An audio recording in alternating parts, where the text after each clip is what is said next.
You wouldn't know it to look at the sky. But something is seriously wrong with the universe. Astronomers have suspected it for some time. Now they're pretty sure. For one thing, the universe may be billions of years too young. For another, part of the universe has been missing, a big part.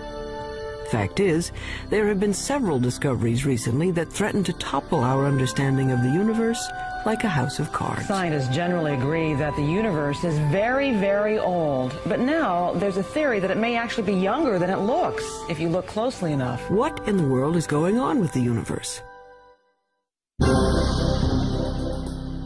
Astronomers have found, calculated, or conjured up outlandish, appalling things. Whispers from space left over from the moment of creation. Dark stars, dwarf stars, stars that eat each other. Stars clumped in galaxies, and galaxies clumped in larger, stranger structures. Only recently have we even begun to understand the scale of it all.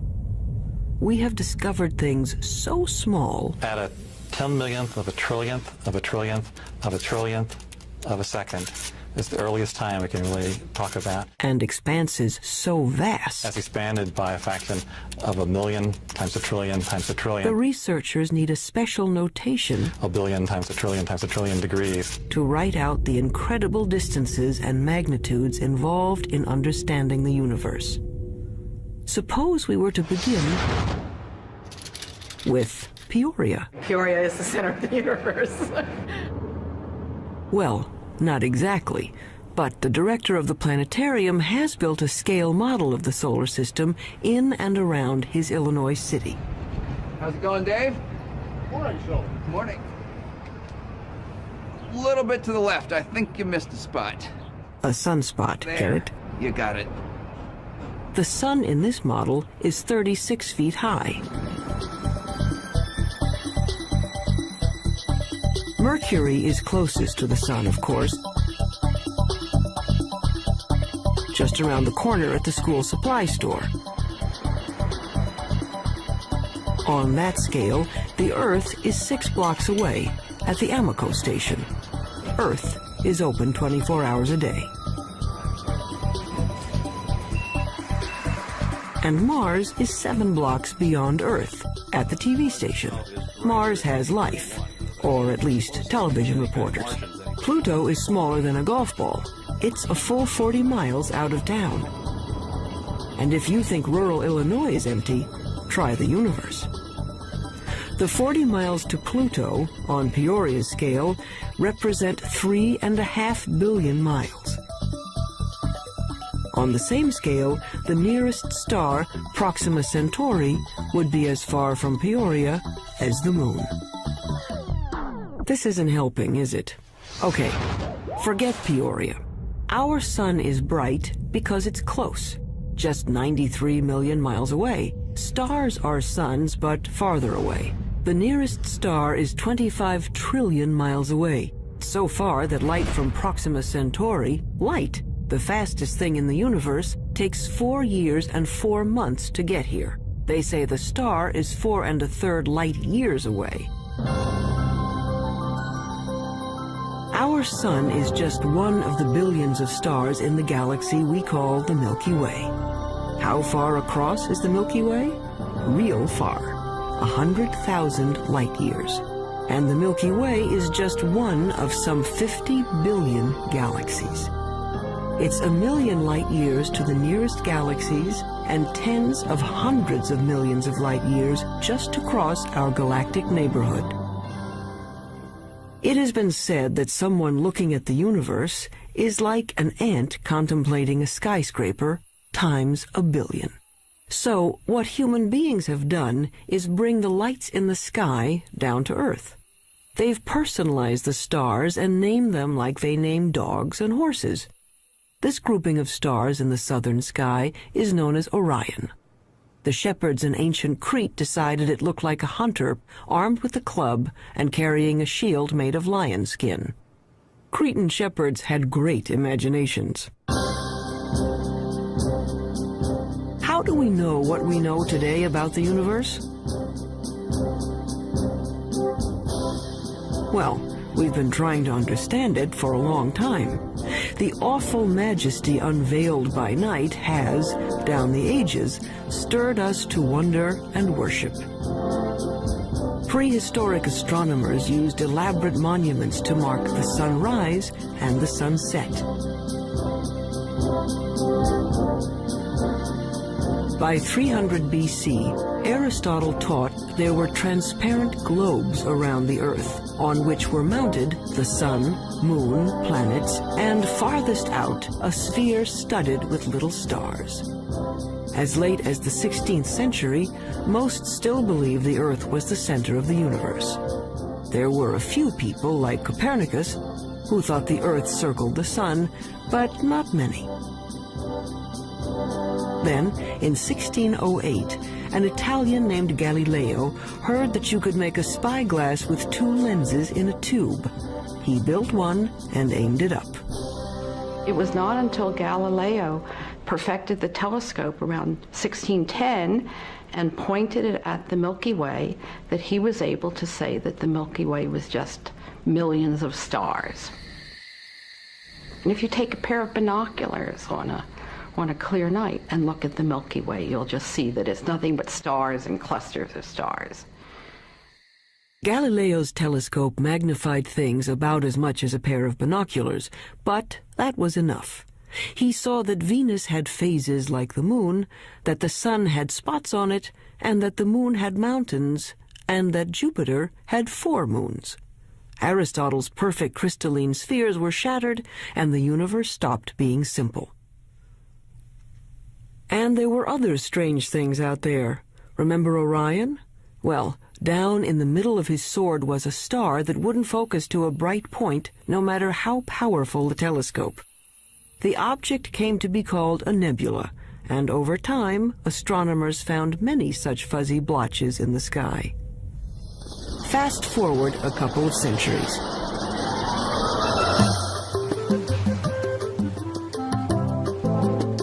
By 1924, the big astronomical telescopes had mirrors as well as lenses to concentrate the light. The one on Mount Wilson in Southern California had a collecting mirror 8 feet across. Images were captured on photographic plates in slow, careful time exposures. In the dark chill of the observatory dome, Edwin Hubble was studying a distinctive kind of star called a Cepheid variable. Astronomers use it as a distance marker because they know how bright nearby Cepheids are. They know that the dimmer the Cepheid, the farther away it is. Hubble was looking for Cepheids in his photographs when he realized he was seeing an entirely separate galaxy, Andromeda, 2 million light-years away. A lot of those fuzzy nebulas turned out to be galaxies like our own. And the light from those galaxies looked redder than anyone expected it to be. It's just like the pitch of a car engine. You know, as a car goes zooming by, you hear the engine kind of go. With light, when something's coming toward you, the spectrum gets shifted toward the blue. When it's going away, it gets shifted toward the red. It was Hubble who recognized the significance of the red shift in the light. All those galaxies must be moving away from one another at terrific speeds. The entire universe was growing. The idea of an expanding universe surprised just about everyone and made a lot of scientists uneasy, even Einstein. Researchers wanted to believe in a universe that always was and always will be, eternal. But galaxies flying away from each other meant that once, long ago, they were clumped together. It meant something started them moving. The universe had a beginning. Today, it's called the Big Bang Theory. First, the universe was a bright, hot point, smaller than an atom. In the mother of all explosions, it started expanding. Eventually, the hydrogen gas in space cooled down and began to form stars and galaxies of stars. Galaxies flying outward, surfing along on the expansion of space itself. So now we can calculate the age of the universe. It's the kind of mathematics you do on a motor trip. If your speed is 30 miles an hour and you've traveled 60 miles, you can figure you've been traveling for 2 hours. The red shift tells us the speed of stars, and the milestone Cepheid stars tell us how far they've traveled. When astronomers divide it out, it says the Big Bang happened 15 to 20 billion years ago. Long ago and far away. So who cares? Well, we're answering one of the most fundamental questions that human beings can pose, and that is, how old is the universe that we live in? How did it begin? And what's its evolution? Those are major questions. Those are major philosophical questions, questions that religions have touched on, philosophy has touched on, physics is touching on, mathematics is touching on. And the people who are eventually going to come up with what is going to be accepted to be the right answer will make history of a kind. They will have contributed significantly to human knowledge. That, I think, is why it's such an important set of questions. And there's been a growing sense, as the millennium approaches its end, that the right answer is on the tip of our tongues, so to speak.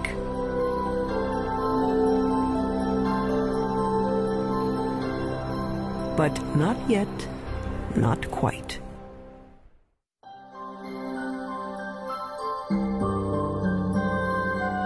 Today's stargazers usually head for the hills. Hawaii's Mauna Kea, the Chilean Andes, Arizona's Mount Hopkins. Robert Kirshner works 8,500 feet up, hunting dying stars. I really like coming to the mountain. I like getting away from all the 100 distractions that you have when you're busy, and people are coming in to see you about all kinds of things, and the makeup exam and all that kind of stuff. And to just concentrate for a couple of days only on the scientific investigation, only on what you're trying to do, it's very, very good. Light pollution has chased astronomers out of the cities to lonely vigils in remote locations. Kirshner watches for the sudden flare-up that means a star has exploded, a supernova, or its smaller cousin, a nova. The kinds of things I'm working on, these supernovae, which are events that come and go, if you don't get it this year or this month, that one is gone. You just lose the chance.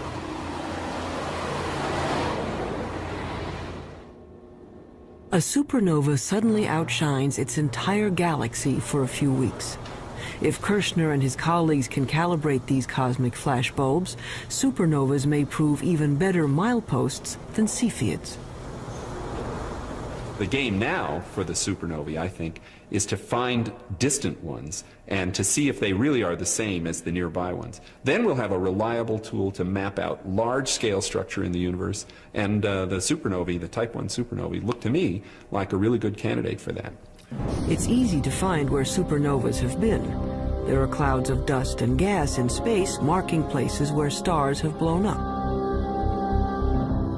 But supernovas are rare. A galaxy of 100 million stars might have one exploding star every 100 years. So Kirshner watches and waits. Well, the heroic age of observing has really passed. It used to be that you would be outside the whole night long, instead of sitting in a control room where a television brings the signal in and you're operating on a computer keyboard. 24, okay, get the CCD in the right mode. It's hard staying up all night. R is good. But there's a kind of sense of adventure to it that is a little bit like being a kid and lying out in the snow and kind of figuring out the constellations. Some of that is good for you, too. Yeah, fine. Breaking them, the cookies are ready. Oh, I can have a cookie if I want. 10 hours to go. Look at all those cookies. If I have one every half hour, I'll need the whole. In this era of digital cameras and electronic light amplifiers, men are still watching the skies and craftsmen are still grinding telescope mirrors. Like this 21-foot monster under construction at the University of Arizona. But one thing hasn't changed much in 400 years. astronomers are still battling their ancient enemy, the air. Starlight shimmers and twists as it passes through our atmosphere. The twinkling of the stars may be a delight to poets, but astronomers are trying to get rid of it. What we can do is shine a laser into the sky. We focus on some sodium atoms, which are at about 100 kilometers above the surface of the Earth. We can make those glow with the laser and create an artificial star, which is sort of directly in line with the very faint object we want to look at. And then if we measure the blurring of the artificial star and correct that, then the faint object we really want to look at is corrected as well.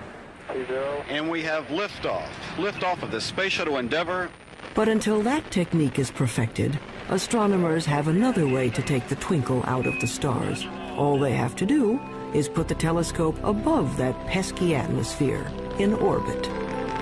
In 1990, NASA launched a space telescope and named it for Edwin Hubble. Unfortunately, its mirror was made wrong and its first pictures were blurred. Astronauts had to go up and fix it. Houston, let's go fix this thing. We copy. Move it out of the sun a little bit. We had a good aliveness test. Outstanding. Houston, Endeavour has a firm handshake with Mr. Hubble's telescope. We copy that, Covey, and there are miles galore down here. It could be real exciting for the astronomical community, I guess, and for the whole world to see what Hubble really can do with a good set of eyeballs. The out-of-focus pictures gave way to spectacular shots of interstellar dust clouds and the great galaxies of stars. In just one bit of the sky, a tiny patch that could be blocked by a grain of sand held at arm's length, astronomers found 2,000 galaxies. They were seeing better than they ever could before. So one way of looking at it is if there was a firefly in Tokyo, and here we are in Washington looking at it, we could tell if there was another firefly 10 feet away. We'd actually be able to distinguish them. In 1994, at the Space Telescope Science Institute in Baltimore, astronomer Wendy Friedman was using the newfound clarity of the Hubble to observe the heavens and stumbled into the cosmological controversy of the decade. Yeah, I just wanted to ask you not to break out any observations until I give you a clear. So when were these images taken? She and her team, like Edwin Hubble before them, were looking at those milestone stars. And the cosmic rays aren't nearly as apparent. For our work, we need a telescope out in space because what we're after is a certain kind of star. It's called a Cepheid. And we have to be able to detect that kind of star against the background of a galaxy. And the Earth's atmosphere smears and blurs our view, and we can't detect those stars. Friedman got the best readings yet on Cepheids in a neighboring galaxy, and a measurement of its distance. Using the redshift speedometer, she calculated a new age for the universe. Our preliminary measurements indicate that the age of the universe is somewhere in the range from 8 to 12 billion years. And that immediately brings about a conflict with other ages that have been measured. That's a problem. Her universe is younger than some stars, and the age dating of stars is very accurate. Scientists can read a star's chemical changes like a clock. When we look at a cluster of stars, hundreds or thousands, it doesn't really matter. What we have to do is go in and measure the brightness of the brightest star that's left in the cluster, that's still burning hydrogen in its core. And that star is the minute hand on the clock, because that's the star that is closest to burning out its hydrogen, closest to ending its life, and that's a direct measure of the age of the cluster. But unfortunately, the star clock has been running 6 billion years longer than Friedman's universe. But we're looking at globular star clusters, 100,000 to 1 million stars, and they're being age dated by several very reputable groups of physicists, astronomers, and they're all coming up with ages 17, 18, 19 billion years. That's a problem. We're very close to having a kind of contradiction between the ages of the stars and the age of the universe. This would be quite embarrassing, because you really shouldn't be older than your mother. Clearly, if the universe is 10 or 12 billion years old, then there can't be stars in the universe that are 15 or 17 billion years old. That's not logical, at least if the entire Big Bang theory is right or even close to being right. Wendy Friedman is well aware of the dilemma. She knows that, like many other puzzles about the universe, this one will probably be around for a while.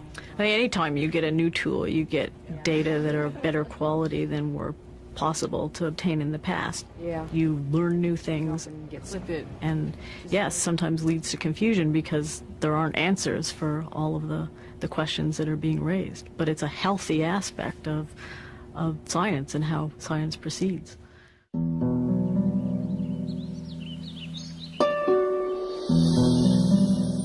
There's more to the universe than meets the eye. We can see only a small part of what's going on out there. What we call visible light, the rainbow from red to violet, is a small slice of a larger spectrum. But there are other ways of seeing. With the right technology, you can look at the world in everything from X-rays to infrared to radio waves. In the last few decades, the new tools have brought a previously hidden universe into view.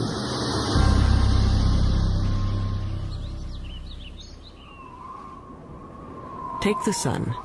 Nothing to do but roll around heaven all day, right? But by using the X-ray part of the spectrum, astronomers can see the sun is a very busy place. Pictures made by X-ray detectors show there's a cauldron of nuclear reactions boiling beneath its surface. Using film sensitive to ultraviolet, we can see great plumes of superheated gases rising from the sun's surface. Our well-behaved, friendly neighborhood star is a continuing, self-contained thermonuclear explosion. It's in high-energy astronomy where you really see that the universe is a violent place. It's not just made up of these good citizen stars that sit quietly fusing their hydrogen into helium. NASA is looking at the lower end of the spectrum, infrared light. Infrared is absorbed by moisture in the Earth's atmosphere. So infrared telescopes are mounted on planes to lift them above the clouds.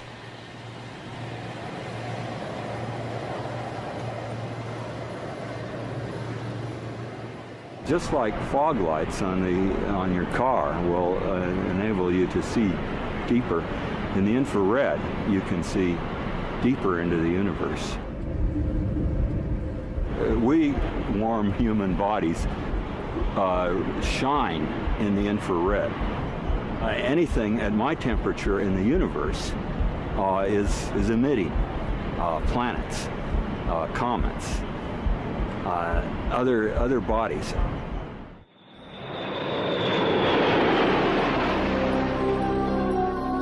The star-forming regions of the universe are often hidden from view by dust clouds, until infrared astronomy allowed us a way in. Now we can see clouds of frigid hydrogen gas condensing and starting to heat up as stars. The sky in the infrared is a strange and wonderful place.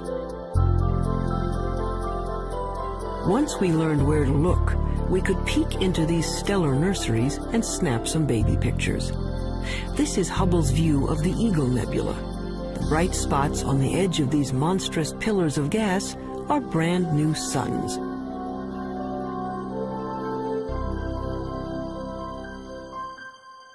But as spectacular as the pictures are, scientists owe much of their understanding of the universe to radio static, a whisper from the sky.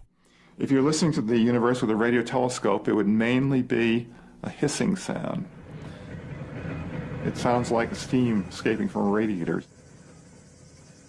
They heard it first by accident. In 1965, researchers at Bell Telephone Laboratories had built a powerful listening station to hear signals from the first of America's communication satellites. But they were distracted by an ultra-low frequency hiss from everywhere in the sky. What they were picking up was energy from the bright flash that started the universe, an echo of the Big Bang itself. Radio astronomy was the second big window we opened on the universe.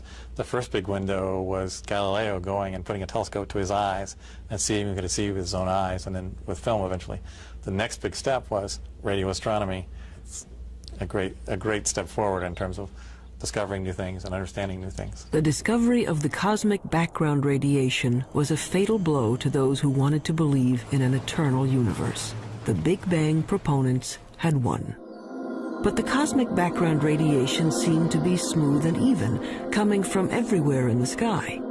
Just what you'd expect from a universe that began from a single point. But then, why weren't the stars spread evenly through space? Galaxies should be moving steadily outward as the universe expands. Each should be moving away from all others like raisins in a rising loaf of bread. Astronomers had thought that the universe was sort of expanding uniformly and the galaxies were just going along, and that the only motion we should see is the Earth going around the sun and the sun going around the galaxy. But in fact what we saw was that the largest motion of all was the galaxy itself moving. And that really surprised astronomers, and the only conclusion we could come to was that something was causing the galaxy to move away from just the simple expansion of the universe. And after thinking about it for a while, the conclusion was that there must be a large group of galaxies near us. When astronomers plot the position of galaxies in their computers, they find filaments and clusters and walls of galaxies. How could that be if radio telescopes were saying the energy of the Big Bang was evenly spread across the sky? There had to be some seeds at the beginning. There had to be some small lumps in the early universe that are going to grow to create the structure.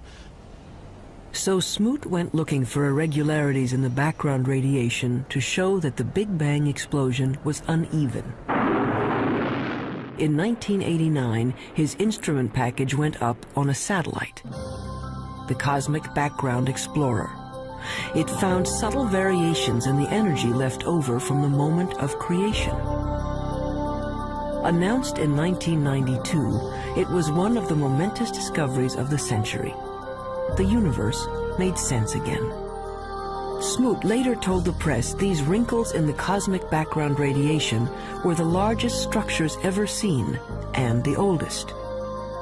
He told reporters that it was like seeing God. And that's the one that the press grabbed on because that's the one people could relate to. And that got spread all over and got much more attention, including people from philosophy and religion coming in and asking questions.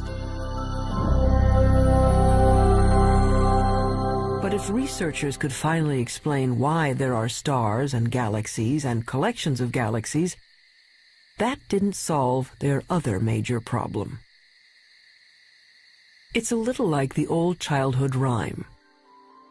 The other day upon the stair, I met a man who wasn't there. He wasn't there again today. Oh, how I wish he'd stay away. The problem is that we know that at least 90% of the universe is something we don't know what it is. In the late 1970s, astronomer Vera Rubin and her associates noticed something peculiar on the outer edges of spiral galaxies like our own. Like flotsam caught in a whirlpool, stars on the fringes of galaxies should be moving more slowly than stars at the center. But what Rubin saw appeared to defy the laws of physics. The stars on the edge were moving just as fast as those in the middle. We live, sort of 2/3 of the way, we being the Earth, about 2/3 of the way out from the center of our galaxy, and we're orbiting at 500,000 miles an hour. That's pretty fast. Faster than it should be. Such velocities could only be caused by an enormous gravitational pull, which requires more matter than anyone had detected out there. A lot more. It was a shock to learn that when we were studying the universe, we really weren't studying the universe. We were studying just the 5 or 10% of it that was luminous. So it's like, I don't know, trying to study the Earth and just looking at Pennsylvania. All the things we have ever observed in the universe, the planets, the stars, the galaxies, the clusters of galaxies, make up 10% of the universe, maybe less. Early efforts to track down the missing matter failed. They called the 90% that is not visible dark matter. But no one knew what it was. Maybe dead dark stars, or some kind of cosmic dirt, or maybe a whole lot of something extremely small is filling space.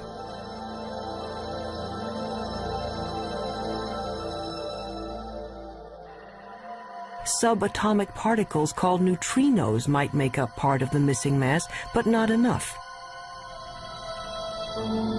Scientists went looking for other candidates. Daniel Snowden-Ift theorizes that dark matter may be made of something physicists have taken to calling WIMPs, short for weakly interacting massive particles. These would be things smaller than atoms, if they exist at all.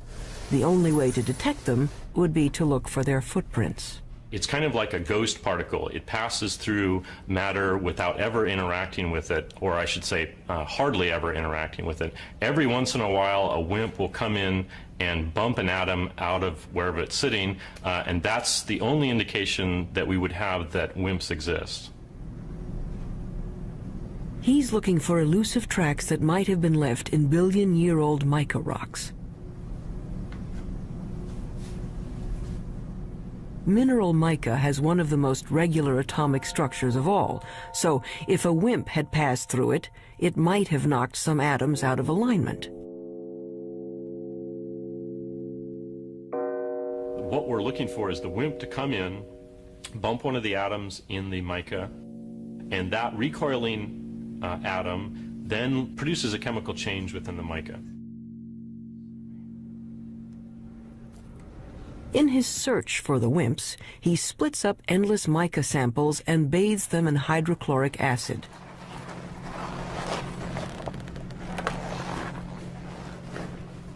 It's a little bit like developing a photograph. The etched mica goes under a super microscope, which magnifies it 50 million times. Mica may be the perfect place for clues to the missing mass. Unfortunately, to date, Daniel Snowden-Ift hasn't found any WIMPs. Researchers stunned a 1996 meeting of astronomers when they announced they had found the dark matter, or at least some of it. They had picked up ripples in starlight caused by dwarf stars too dim to be seen directly. A halo of these objects surrounding galaxies would account for the missing part of the universe. To bug the physicists looking for WIMPs, the astronomers call these tiny dense stars machos, massive compact halo objects. The research to confirm the mysterious source of gravity goes on. I would like to think that in 10 years we know what the dark matter is, but I wouldn't bet very much money on it. But advances usually come in very surprising ways.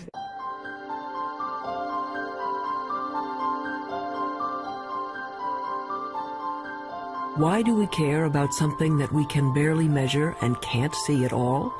Because it might tell us how the universe is going to end. Matter makes gravity, and gravity is the only thing that can act as a brake on the expansion started by the Big Bang. If there is not enough dark matter, the universe may go on expanding and cooling to end not in a bang, but a shiver. If there is enough dark matter, the expansion of the universe will coast to a stop and reverse, everything falling back together, till the Big Bang ends in a big crunch. And maybe, just possibly, a new Big Bang to start things up again.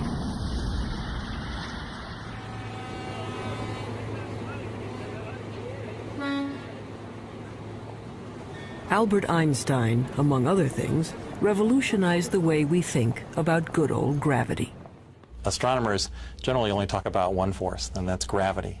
And the reason for it is almost everything that's important on the large scale, that is on the scale of planets and stars or the universe as a whole, is gravity.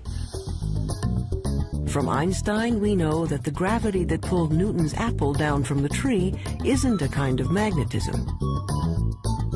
Gravity is a property of matter and space. Matter bends space. The more mass, the more space around the mass is warped. That's why the moon goes around the Earth. It's trapped in a dimple in space, a gravity pit created by the mass of the Earth. When enough matter collects, gravity is strong enough to squish hydrogen atoms into helium atoms. This fusion releases enough energy to turn on a star. But gravity is also a star killer. Stars are born, age, evolve, and eventually die, just like people. They have a regular life cycle.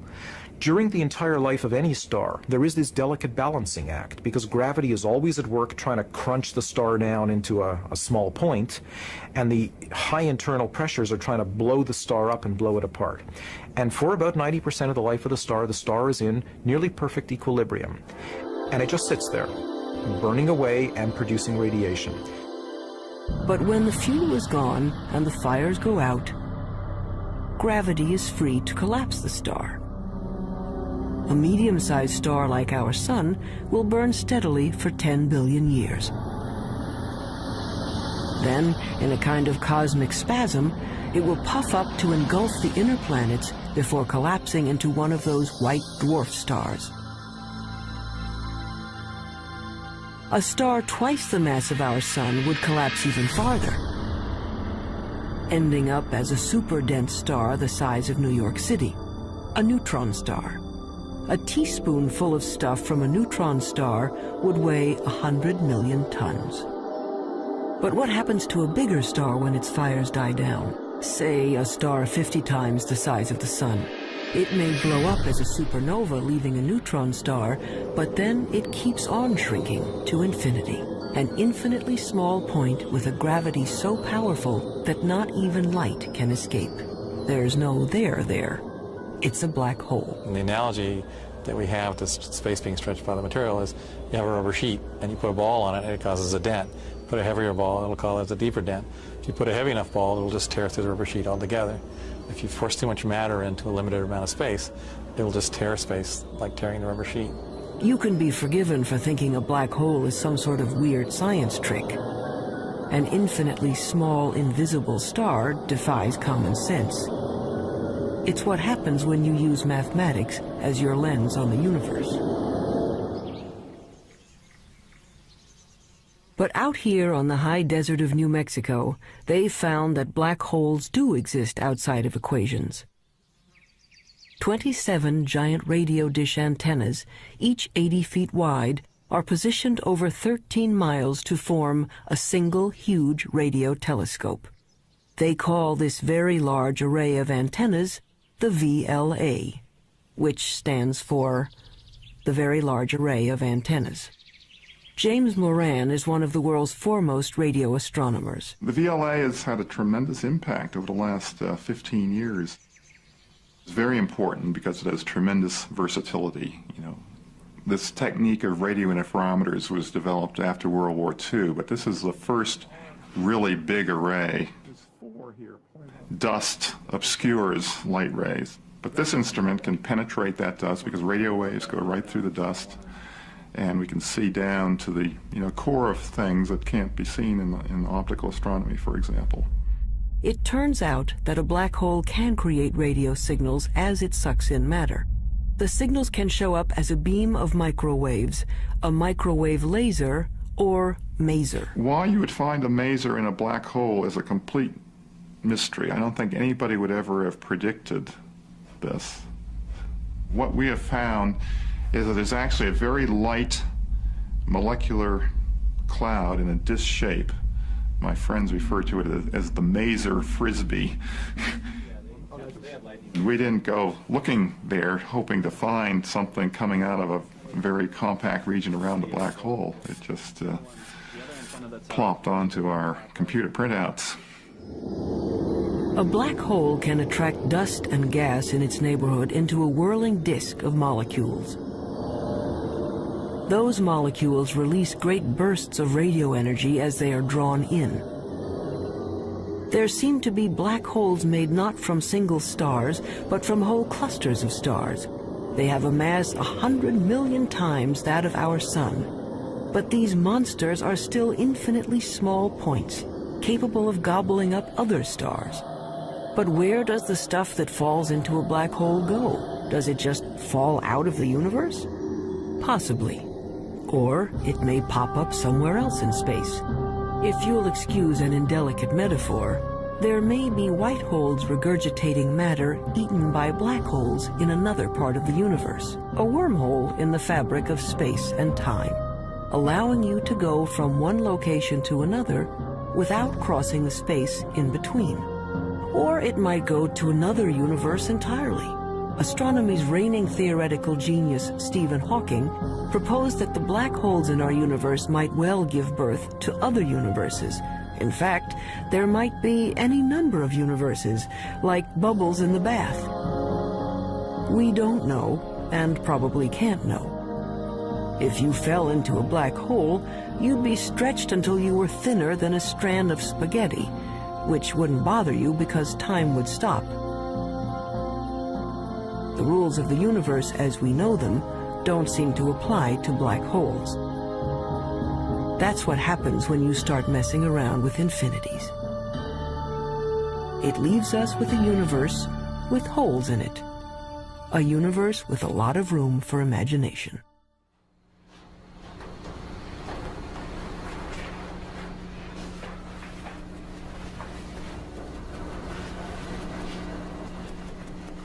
On the sound stages of Paramount Pictures, a spin-off of one of the most durable shows in television history, Star Trek Voyager. Very quiet on the stage. Anyone not ready? Roll, please. Rolling. Action! I want a full systems report. And Mr. Kim, Mr. Tuvok, I want every iota of information that was recorded regarding this phenomenon. Let's see what you have, Mr. Kim. There. It's registering only on subspace bands. We don't even have it on long-range sensors yet. Verteron emanations. Tunneling secondary particles. It certainly looks like a wormhole. But is it stable enough for us to enter? And if it is, where does it lead? There is, of course, a 75% chance a wormhole will not lead to the Alpha Quadrant. Great. Thank you, Jennifer Smart. That'll be Jennifer Smart. Yes, I gave that to her. I changed it. Real-world astronomers have confirmed now there are planets circling other suns.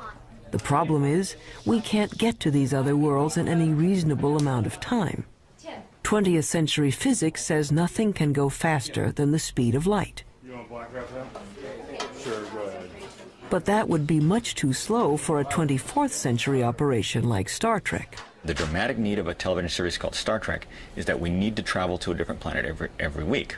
So Gene Roddenberry said, well, okay, we're going to have something that he called warp drive, which somehow warped space and let us travel through subspace. How does this work? We don't know. But nevertheless, we see it work every week, and hopefully the audience buys it. A lot of scientists love this show and have even written books showing how Star Trek physics might work. Take anyone? Felix, what happened to you? It's... After all, it wouldn't be science fiction if it didn't have science in it. Star Trek science advisor Michael Okuda. Our core fan audience is tremendously scientifically knowledgeable, and when we violate the laws of physics or the laws of physics according to Star Trek, they let us know, so they keep us honest. In the third season of the show, once we had a phaser come out of a photon torpedo port, something that I, to this day, don't know the difference between, and we got over 100 letters the next day. Any analysis yet, Ensign? Too far away. We'd have to be within 1,000 kilometers to get a detailed analysis. But that would mean a significant course change. Well, Mr. Kim, if there's even the possibility of finding a wormhole, I think we can afford a detour. Scientists take wormholes seriously enough that they have become an assignment in George Smoot's physics class.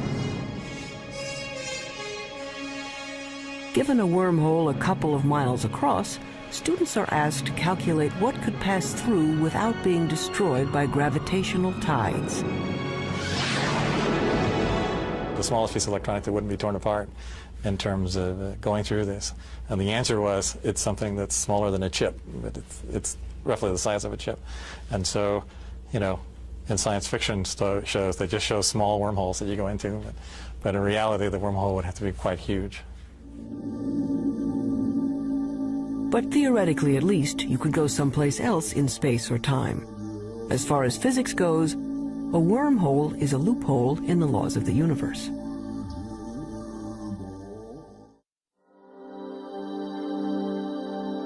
So we are left with questions. Why do some stars appear to be older than the universe? Why do galaxies move as if there were something dark and huge out there? We're not making people live 200 years. We're not doubling the gross national product. What we are doing is enriching everybody's lives by trying to answer some of the questions that I think everybody's interested in. These are some of the oldest questions, children's questions. Where did we come from? Where are we going? Are there other worlds? What is outside the universe? What happened before the universe started? What happens after the universe ends? You want to find out, well, where does science end and where does philosophy take over? And it's not clear where they do. Modern astronomy is a young subject, and each time we get a new and better tool for looking into the void, we find surprises. More and more data that doesn't quite fit. And I think it's portrayed as if the field is in total confusion and chaos, and I think very often it appears that way at the forefront when things are not understood and there are unsolved problems. But progress is being made. The fact that we're able to take these subtle clues, that things you can barely measure with the biggest, most sophisticated instruments, and figure out that they are telling you about what the universe was like 15 billion years ago, I think that's a terrific thing. Why does the universe exist?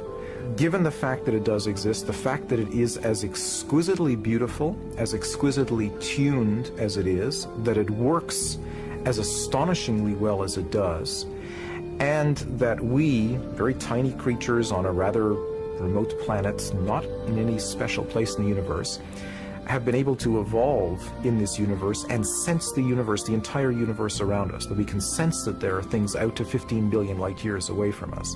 That to me is just a mind-boggling concept. We are the only star in the universe that we know about that has life, so perhaps that makes one feel a little more unique and life a little more precious thing, knowing that it doesn't seem to be that common. We are part of the universe. The material that we know, the matter we're made of, started out as atoms produced by exploding stars. I like very much the fact that every atom in our bodies has come from some star. If there were no stars, the universe would be all hydrogen and none of what we know would exist. And that's why it's not an exaggeration to say that human beings are stardust, because the iron in our blood and our hemoglobin and the calcium in our bones and all the other heavy elements in our body were created in supernova explosions. So in our quest to understand the universe, we come back to ourselves. If we are made from the elements of stars, aren't we then, in a way, the universe trying to understand itself? It's not quite what the ancients were talking about, but maybe we're in the center of the universe after all.